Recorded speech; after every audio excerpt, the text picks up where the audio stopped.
15th. This is Brady Watt, who's got a big 3-up lead over Seth Reeves and Roger Maltby with this match. Well, going with a conservative play here, came up short of the green with his second. Seth Reeves has a birdie attempt coming up, but this is a pretty conservative play using a putter from this far off the green. It's enough green to chip it, certainly.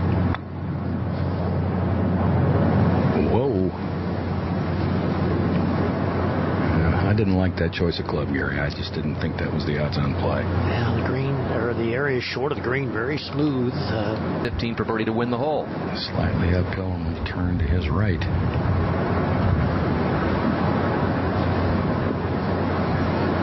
So Reeves trying to battle back against the co-medal. And back at 15.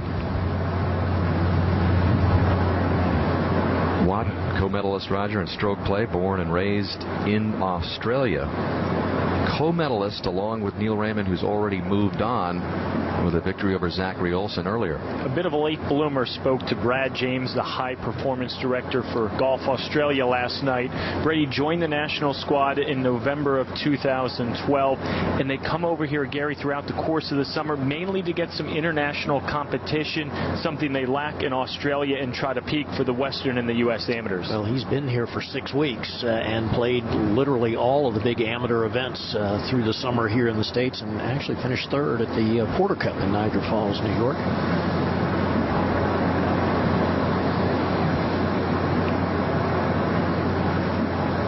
No, makes it coming back. So a clutch putt there by Watt.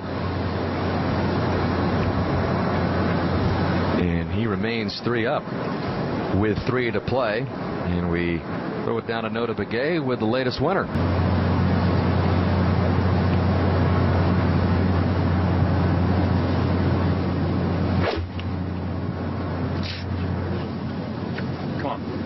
This is on a great line, just right of the hole. Beautiful shot. Yeah, well played. That's where we'll leave an uphill putt with a little left to right break, so very makeable from there. Reeves was the player who beat Jordan Niebrugge in first match play yesterday. One of the hottest players, if not the hottest player this summer. Now Reeves finds himself down to Brady Watt. Just trying to finish him off here.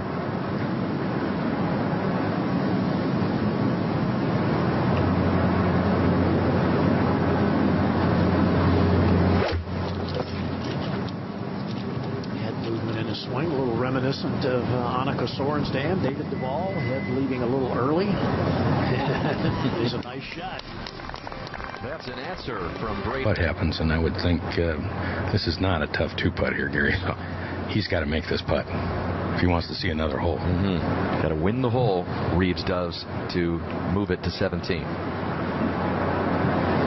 I guess Stevie was considered the most improved player on the Georgia Tech team this past year. It was a great group by Bruce Hepler this past season.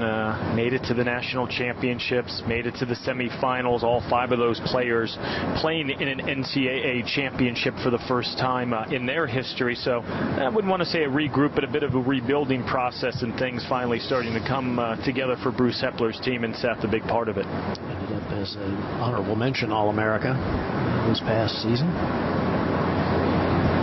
We're seeing more international players in this championship, Gary, and we're seeing more lefties as the years go on. We certainly are. I'm sure that the Phil Mickelson phenomenon and Mike Weir, guys like that winning major championships, has something to do with it, and the equipment's a lot better. You know, it used to be in the old days you really couldn't get good left-handed equipment. They just didn't make it because there weren't that many golfers that played left-handed.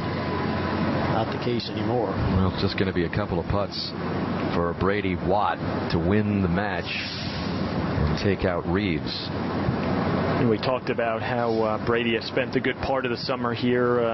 That's sort of one of the mantras, if you will, of Golf Australia.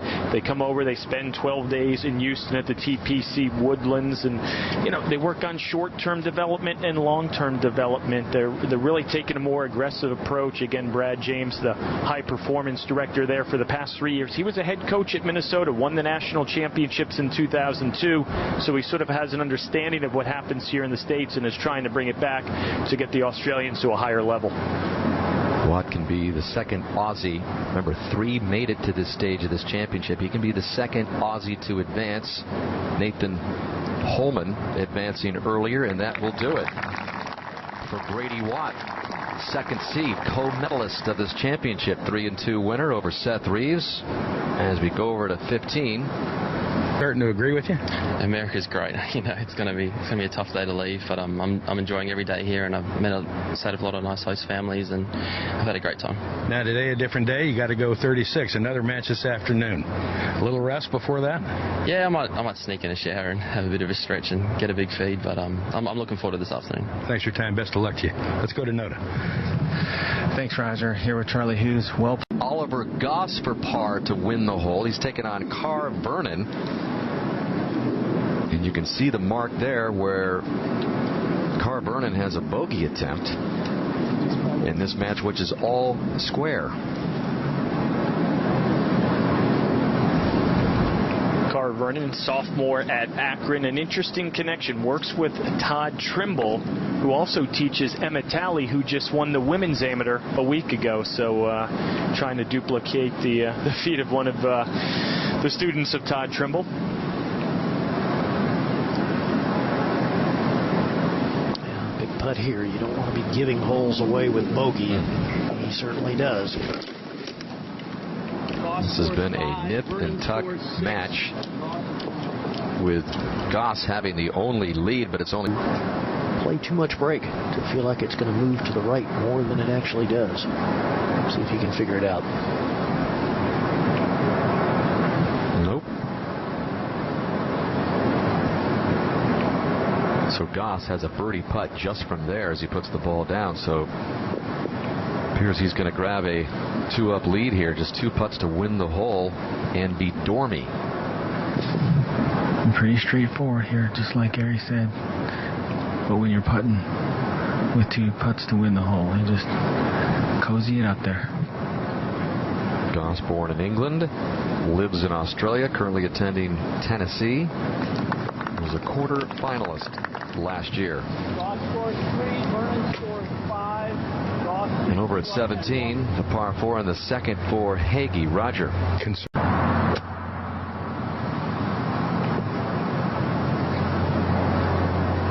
Gary, I believe that's the shot he was trying to play.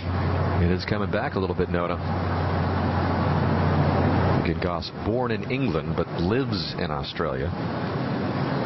We're going back out at 18 in the right rough for Carr Vernon, who has closed the gap on Oliver Goss, but Goss still in command here, 1 up as they play this 18th. Noda? Goss is 1 up and in a perfect position in the fairway. Vernon has a very poor lie in the rough. 152 gets into the front edge, 62 hole. He'll do a great job to get this on the putting surface.